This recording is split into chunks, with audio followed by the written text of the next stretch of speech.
Hi ಎಲ್ರಿಗೂ ನಮಸ್ಕಾರಗಳು. Welcome back to my channel. ಎಲ್ಲರೂ ಹೇಗಿದ್ದೀರಾ? ಚೆನ್ನಾಗಿದ್ದೀರಾ ಅಂತ ಅಂದ್ಕೊಂಡಿದ್ದೀನಿ. ಇವತ್ತು ಭಾನುವಾರ ಆಗಿತ್ತು, ಆದರೆ ನಾನು ಈ ವಿಡಿಯೋ ಅಪ್ಲೋಡ್ ಮಾಡೋದು ಮೇ ಬಿ ಸ್ವಲ್ಪ ಲೇಟ್ ಆಗಬಹುದು. ಓಕೆ, ಬನ್ನಿ ಹಾಗಿದ್ರೆ ಇವತ್ತಿನ ನನ್ನ ದಿನಚರಿ ಹೇಗಿರುತ್ತೆ ಅಂತ ನೋಡೋಣವಾ. ಮೊದಲು ನೆಲ ಎಲ್ಲ ಒರೆಸಿದೆ, ಅಂದರೆ ಮನೆ ಫುಲ್ ಕ್ಲೀನ್ ಮಾಡಿಕೊಂಡೆ.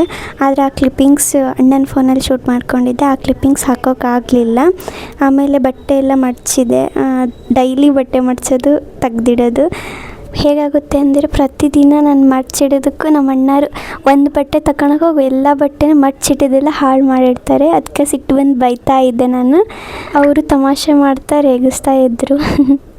ನಾನು ಹೊರಗಿನ ಕೆಲಸ ಮುಗಿಸೋಷ್ಟರಲ್ಲಿ ನಮ್ಮ ದೊಡ್ಡಮ್ಮ ಟಿಫಿನ್ ಎಲ್ಲ ಮಾಡಿದರು. ಬೆಳಗ್ಗೆ ನಾಷ್ಟಕ್ಕೆ ಏನು ಮಾಡಿದ್ರು ಅಂದರೆ ರೊಟ್ಟಿ ಮಾಡಿದರು.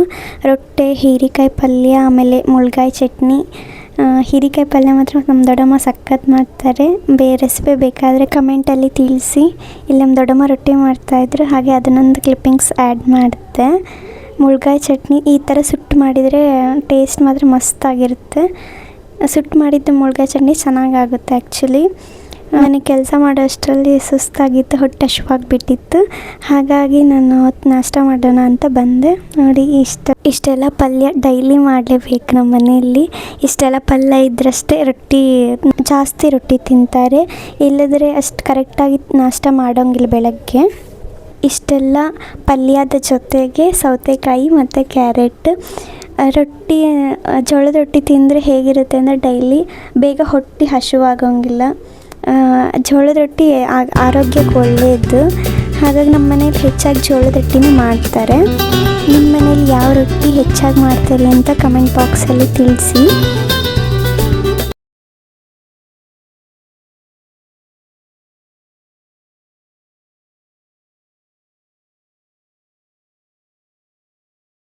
ನಾಷ್ಟ ಎಲ್ಲ ಮಾಡಿಕೊಂಡು ಹೇರ್ಗೆ ಆಯಿಲ್ ಹಚ್ಕೋಬೇಕಿತ್ತು. ಹಾಗಾಗಿ ನಮ್ಮ ದೊಡ್ಡಮ್ಮಗೆ ಹೇರ್ಗೆ ಆಯಿಲ್ ಹಚ್ಚು ದೊಡ್ಡಮ್ಮ ಅಂತ ಹೇಳಿದೆ. ಅವರು ಹೇರ್ ಆಯಿಲ್ ಹಚ್ತಾಯಿದ್ರು. ನಾನು ಹೇರ್ಸ್ಗೆ ಯಾವ ಹೇರ್ ಆಯಿಲ್ ಅಪ್ಲೈ ಮಾಡ್ತೀನಿ ಅಂತಂದರೆ, ನಾನು ಹಿಂದಿನ ವೀಡಿಯೋದಲ್ಲಿ ತಿಳಿಸಿದ್ದೆ. ನಾನು ಇದೇ ಆಯಿಲ್ನ ಹೇರ್ಗೆ ಅಪ್ಲೈ ಮಾಡೋದು ಅಂತಂದು. ಅಂದರೆ ಕರಿಬೇವು, ಮೆಂತ್ಯ ಎಲ್ಲ ಹಾಕಿ ಆಯಿಲ್ ಮಾಡ್ಕೊಂಡಿದ್ದು ವಿಡಿಯೋ ಐತಿ ಯೂಟ್ಯೂಬ್ ಚಾನಲಲ್ಲಿ, ಬೇಕಾದರೆ ನೋಡ್ಕೊಳ್ಳಿ. ನಾನು ಯಾವಾಗಲೂ ಹೇರ್ಸ್ಗೆ ಅದೇ ಆಯಿಲ್ನ ಅಪ್ಲೈ ಮಾಡ್ತೀನಿ. ಆ ಆಯಿಲ್ನ ಸ್ವಲ್ಪ ಬಿಸಿ ಮಾಡಿಕೊಂಡು ಹೇರ್ಸ್ಗೆ ನಾನು ಅಪ್ಲೈ ಮಾಡ್ತೀನಿ. ನಾನು ಹೇರ್ಸ್ಗೆ ಆಯಿಲ್ನ ಹಚ್ಚಬೇಕು ಅಂತ ಅಂದರೆ ನಮ್ಮ ದೊಡ್ಡಮ್ಮ ಇಲ್ಲ ನಮ್ಮ ಮಮ್ಮಿ, ನಮ್ಮ ತಂಗಿ ಯಾರಾದರೂ ಒಬ್ಬರ ಜೊತೆಗೆ ನಾನು ಹೇರ್ಸ್ಗೆ ಆಯಿಲ್ನ ಹಚ್ಚಿಸ್ಕೊಳ್ತೀನಿ. ನನಗೆ ಲಾಂಗ್ ಹೇರ್ ಇದ್ದಾವಲ್ಲ, ಹಾಗಾಗಿ ಅಪ್ಲೈ ಮಾಡ್ಕೊಳಕ್ಕೆ ಅಷ್ಟು ಸರಿ ಅನಿಸೋದಿಲ್ಲ. ಹಾಗಾಗಿ ಯಾರಾದರೂ ಒಬ್ಬರು ಇದ್ದೇ ಇರ್ತಾರೆ, ಅವ್ರ ಜೊತೆ ಹೇರ್ಸ್ಗೆ ಆಯಿಲ್ನ ಅಪ್ಲೈ ಮಾಡಿಸ್ಕೊಳ್ತೀನಿ.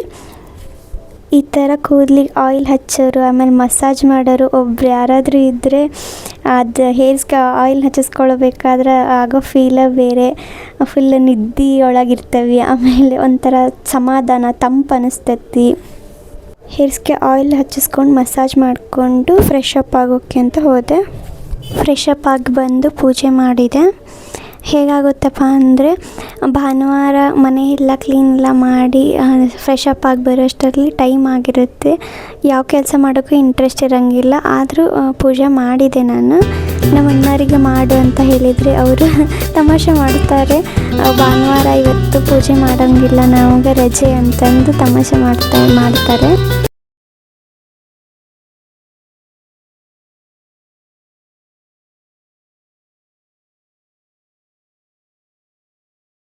ಪೂಜೆ ಎಲ್ಲ ಮುಗಿಸಿದ ಮೇಲೆ ನಮ್ಮಣ್ಣ ತೋಟದಿಂದ ಪೇರ್ಲೆಹಣ್ಣು ತೊಗೊಬಂದಿದ್ದ. ಅಂದರೆ ಪೇರ್ಲೆಹಣ್ಣು ಅಂದರೆ ಸೀಬೆಹಣ್ಣು ಅಂತಾರಲ್ವ, ಆ ಹಣ್ಣು.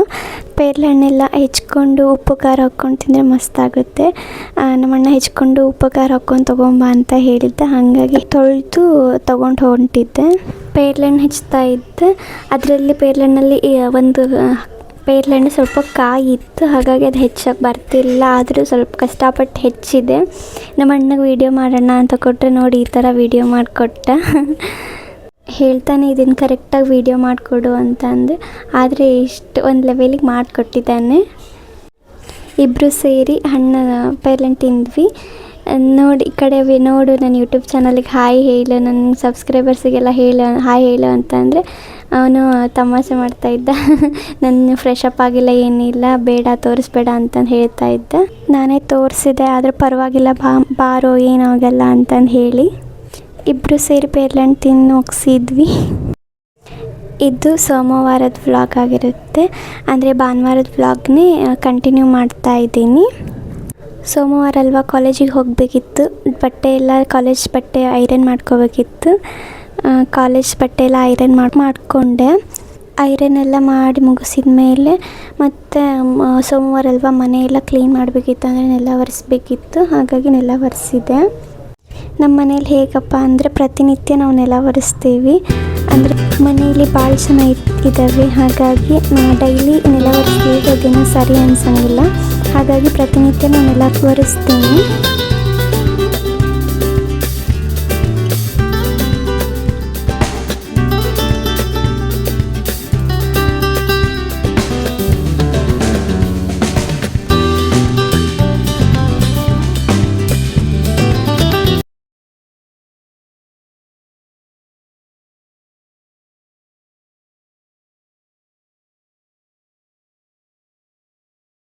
ನಾನೆಲ್ಲ ಒರೆಸಿ ಮತ್ತೆ ಸ್ವಲ್ಪ ಕೆಲಸ ಮಾಡೋಷ್ಟರಲ್ಲಿ ಕಾಲೇಜಿಗೆ ಹೋಗೋಕ್ಕೆ ಟೈಮೇ ಆಗಿರುತ್ತೆ. ಹಾಗಾಗಿ ಬೇಗ ಫ್ರೆಶ್ ಅಪ್ ಆಗಿ ಬಂದೆ.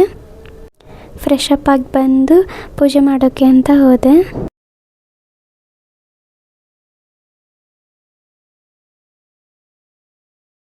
ಪೂಜೆ ಮಾಡುವಾಗ ವಿಭೂತಿ ಹಚ್ಕೊಳ್ಳೋದು ಅದು ನಮ್ಮ ಸಂಪ್ರದಾಯ. ನಾವು ಯಾವಾಗಲೂ ಅದನ್ನು ಮರೆಯೋದು ಇಲ್ಲ. ವಿಭೂತಿ ಹಚ್ಕೊಂಡ್ರೆ ಏನೋ ಒಂಥರ ಫೀಲ್ ಚೆನ್ನಾಗಿರುತ್ತೆ. ವಿಭೂತಿ ಹಣೆಗೆ ಹಚ್ಚೋದ್ರಿಂದ ದೇಹಕ್ಕೆ ಮನಸ್ಸಿಗೆ ಆರೋಗ್ಯದಿಂದನೂ ವಿಭೂತಿ ಹಚ್ಚೋದು ಒಳ್ಳೆಯದು. ಹಾಗಾಗಿ ನಾವು ಪ್ರತಿನಿತ್ಯ ವಿಭೂತಿ ಹಚ್ತೇವೆ. ಆದರೆ ಈಗ ಈ ಸಂಪ್ರದಾಯಗಳು ಸ್ವಲ್ಪ ಕಣ್ಮರೆ ಆಗ್ತಾ ಇದೆ. ನಮ್ಮ ಹಿರಿಯರು ಮಾಡಿರೋ ಪ್ರತಿಯೊಂದು ಶಾಸ್ತ್ರ ಸಂಪ್ರದಾಯಗಳಿಗೆ ಆರೋಗ್ಯ ದೃಷ್ಟಿಯಿಂದ ವೈಜ್ಞಾನಿಕವಾಗಿ ಧಾರ್ಮಿಕವಾಗಿ ಒಂದಲ್ಲ ಒಂದು ಕಾರಣ ಇದ್ದೇ ಇರ್ತವೆ. ಅದನ್ನು ನಾವು ಪಾಲಿಸ್ತೇವೆ.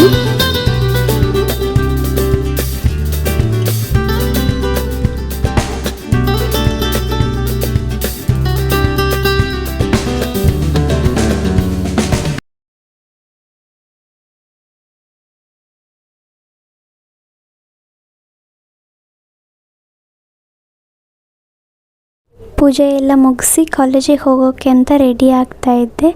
ಹಾಗೆ ಅದನ್ನೊಂದು ಸ್ವಲ್ಪ ಕ್ಲಿಪ್ಪಿಂಗ್ಸ್ ತೊಗೊಂಡಿದ್ದೀನಿ.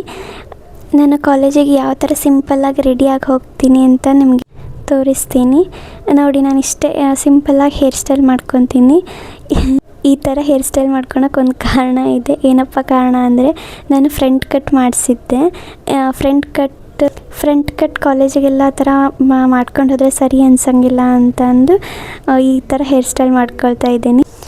ಹೇರ್ಸ್ನೆಲ್ಲ ಬಾಚ್ಕೊಂಡಾದ್ಮೇಲೆ ಮುಖಕ್ಕೆ ಏನೇನು ಹಚ್ತೀನಿ ಅಂತಂದರೆ ಕ್ರೀಮ್, ಪೌಡರ್ ಮತ್ತು ಐಲೈನರ್, ಸ್ವಲ್ಪ ಲಿಪ್ ಬಾಮ್ ಹಚ್ತೀನಿ. ಬಿಟ್ಟರೆ ಮತ್ತೇನು ನನ್ನ ಫೇಸ್ಗೆ ಹಚ್ಚೋದಿಲ್ಲ.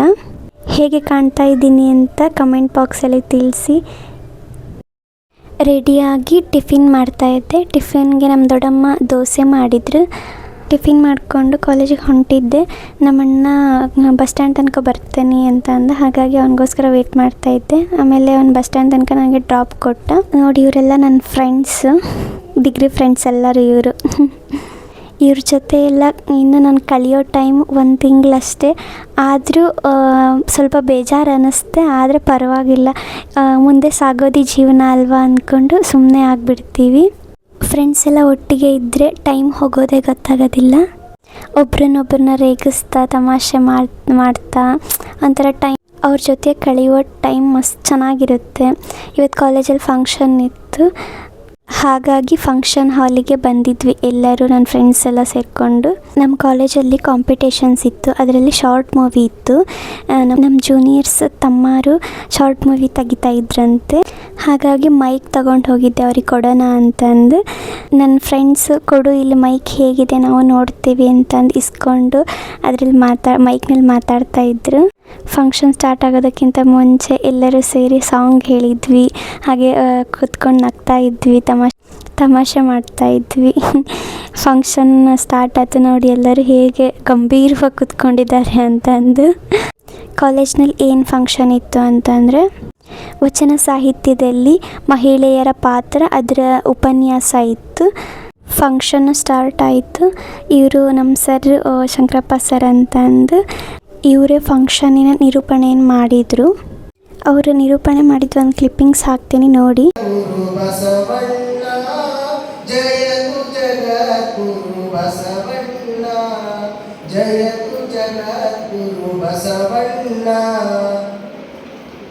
ಎನಗಿಂತ ಕಿರಿಯರಿಲ್ಲ, ಶಿವಭಕ್ತರಿಗಿಂತ ಹಿರಿಯರಿಲ್ಲ, ನಿಮ್ಮ ಪಾದ ಸಾಕ್ಷಿ ಎನ್ನ ಮನ ಸಾಕ್ಷಿ ಕೂಡಲ ಸಂಗಮ ದೇವ. ಆಮೇಲೆ ಮ್ಯಾಮ್ದು ಉಪನ್ಯಾಸ ಸ್ಟಾರ್ಟ್ ಆಯಿತು. ಇವರು ನಮ್ಮ ಸವಿತಾ ಮ್ಯಾಮ್, ನಮಗೊಂಥರ ಫ್ರೆಂಡ್ ಥರ ಮ್ಯಾಮ್ ಅಂತರು. ಮ್ಯಾಮ್ ಬಗ್ಗೆ ಎಷ್ಟು ಹೇಳಿದರೂ ಕಡಿಮೆನೇ ಅನ್ನಿಸುತ್ತೆ. ವಚನ ಸಾಹಿತ್ಯದಲ್ಲಿ ಮಹಿಳೆಯರು ಅಂತಂದರೆ ನಮಗೆ ನೆನಪು ಬರೋದು ಅಕ್ಕ ಮಹಾದೇವಿ ಒಬ್ಬರನ್ನ ಬಿಟ್ಟು ಸಾಕಷ್ಟು ಜನ ನಮ್ಗೆ ಅಷ್ಟು ಗೊತ್ತಿಲ್ಲ. ಆದರೆ ಅವರೆಲ್ಲರ ಬಗ್ಗೆನೂ ನಮಗೆ ಈ ಕಾರ್ಯಕ್ರಮದಲ್ಲಿ ತಿಳಿಸ್ಕೊಟ್ರು ನಮ್ಮ ಮ್ಯಾಮು. ಆಯ್ದಕ್ಕಿ ಲಕ್ಕಮ್ಮ, ಮುಕ್ತಾಯಕ್ಕ, ಸುಳೆ ಸಂಕವ, ಈ ರೀತಿಯಾಗಿ ಇನ್ನೂ ಹಲವಾರು ಜನ ಮಹಿಳೆಯರು ವಚನ ಸಾಹಿತ್ಯದಲ್ಲಿ ಮಹಿಳೆಯರ ಕೊಡುಗೆ ಅವ್ರ ಬಗ್ಗೆ ಎಲ್ಲ ಹೇಳಿದರು. ಅವ್ರು ಎಷ್ಟು ಕಷ್ಟಪಟ್ಟಿದ್ದಾರೆ, ಅವರು ವಚನಗಳನ್ನು ರಚಿಸೋಕ್ಕೆ ಎಷ್ಟು ಕಷ್ಟಪಟ್ಟಿದ್ದಾರೆ, ಸಮಾಜ ಈ ಮಹಿಳೆಯರನ್ನು ಹೇಗೆ ದೂಷಿಸಿತು. ಅಂದರೆ ಹಿಂದಿನ ಕಾಲದಲ್ಲಿ ಮಹಿಳೆಯರು ಕೇವಲ 4 ಗೋಡೆಗೆ ಸೀಮಿತ ಆಗಿದ್ದರು. ಅಂತಹದ್ರಲ್ಲಿ ಈ ಮಹಿಳೆಯರು ವಚನ ಸಾಹಿತ್ಯ ಕ್ಷೇತ್ರಕ್ಕೆ ಬಂದು ಅವರು ಹೇಗೆ ವಚನ ಸಾಹಿತ್ಯವನ್ನು ಸೃಷ್ಟಿ ಮಾಡಿದರು, ವಚನಗಳನ್ನು ರಚಿಸಿದರು. ವಚನ ಸಾಹಿತ್ಯ ಕ್ಷೇತ್ರದಲ್ಲಿ ಅವರು ಪಟ್ಟಂತಹ ಕಷ್ಟಗಳನ್ನು, ಹೀಗೆ ಹಲವಾರು ವಿಷಯಗಳನ್ನು ನಮಗೆ ತಿಳಿಸ್ಕೊಟ್ರು ಮ್ಯಾಮ್. ಅವ್ರ ಉಪನ್ಯಾಸ ಹೇಗಿತ್ತು ಅಂತಂದು ಇಲ್ಲಿ ಒಂದು ಕ್ಲಿಪ್ಪಿಂಗ್ಸ್ ಆ್ಯಡ್ ಮಾಡ್ತೀನಿ ನೋಡಿ.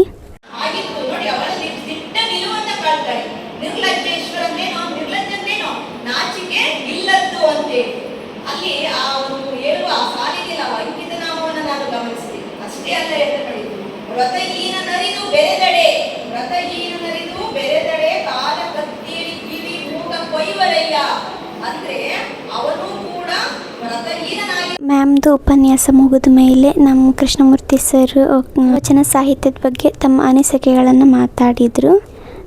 ಸರ್ ಬಗ್ಗೆ ಹೇಳಬೇಕಂದ್ರೆ ಎಷ್ಟು ಹೇಳಿದರೂ ಕಡಿಮೆನೇ ಅನ್ನಿಸುತ್ತೆ. ಅವ್ರ ಬಗ್ಗೆ ನಾನು ಮಾತಾಡೋಕ್ಕೆ ಅರ್ಹರು ಹೌದೋ ಅಲ್ವೋ ಗೊತ್ತಿಲ್ಲ ನನಗೆ.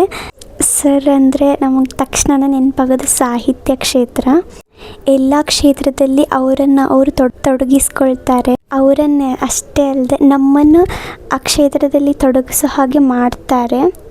ಯಾವುದೇ ಕ್ಷೇತ್ರ ಅಂತಂದರೆ ಈಗ ಕ್ರೀಡೆ, ಡ್ಯಾನ್ಸು, ಸಾಂಗ್ ಹೇಳೋದು, ಸಾಹಿತ್ಯ ಕ್ಷೇತ್ರದಲ್ಲಿ, ಎಲ್ಲ ಕ್ಷೇತ್ರದಲ್ಲಿ ಸರ್ ಇದ್ದೇ ಇರ್ತಾರೆ.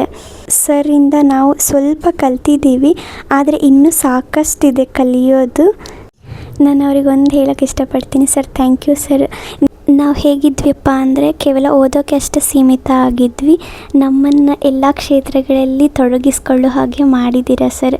ಅಂದರೆ ಲೀಡರ್ಶಿಪ್ ಕ್ವಾಲಿಟೀಸ್ ಬೆಳೆಸಿದ್ದೀರಾ. ಆಮೇಲೆ ಸೆಮಿನಾರ್ ಯಾವ ಥರ ಮಾಡಬೇಕು, ಹೇಗೆ ಮಾಡಬೇಕು, ನಿರೂಪಣೆ ಮಾಡೋದರಲ್ಲಿ, ಹೀಗೆ ಇನ್ನು ಹಲವಾರು ಸಾಕಷ್ಟು ವಿಷಯಗಳನ್ನು ನಮಗೆ ಹೇಳ್ಕೊಟ್ಟಿದ್ದೀರಾ ಸರ್. Thank you sir. ನೀವು ನಮ್ಮ ಕಾಲೇಜಿಗೆ ಬಂದಿದ್ದಕ್ಕೆ ಸರ್ ನಾವು ಹಲವಾರು ವಿಚಾರಗಳನ್ನು ಕಲಿಯೋಕ್ಕೆ ಸಾಧ್ಯವಾಗಿದೆ. Thank you sir, thank you so much.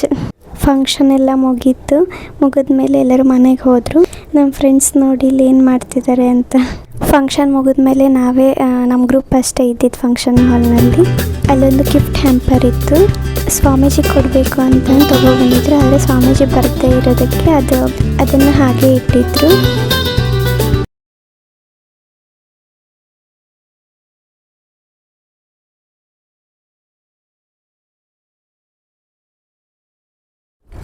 ಆ ಗಿಫ್ಟ್ ಹ್ಯಾಂಪರ್ ತೊಗೊಂಡು ಹಾಗೆ ಪೋಸ್ ಕೊಡ್ತಾ, ವೀಡಿಯೋಸಿಗೆ ಪೋಸ್ ಕೊಡ್ತಾ ನೋಡ್ತಾ ಇದ್ವಿ ಏನಿದೆ ಅದರಲ್ಲಿ ಏನು ಅಂತಂದು. ಇಲ್ಲಿಗೆ ಕಾರ್ಯಕ್ರಮ ಎಲ್ಲ ಮುಗೀತು. ಫಂಕ್ಷನ್ ಮುಗಿಸ್ಕೊಂಡು ನಾವು ಮನೆಗೆ ಹೋದ್ವಿ. Okay bye. ಈ ವಿಡಿಯೋ ಹೇಗಿತ್ತು, ನಮ್ಮ ಫಂಕ್ಷನ್ ಹೇಗಾಯಿತು ಅಂತ ಕಮೆಂಟ್ ಬಾಕ್ಸಲ್ಲಿ ತಿಳಿಸಿ. Okay bye. ನೆಕ್ಸ್ಟ್ ವಿಡಿಯೋದಲ್ಲಿ ಸಿಗೋಣವಾ.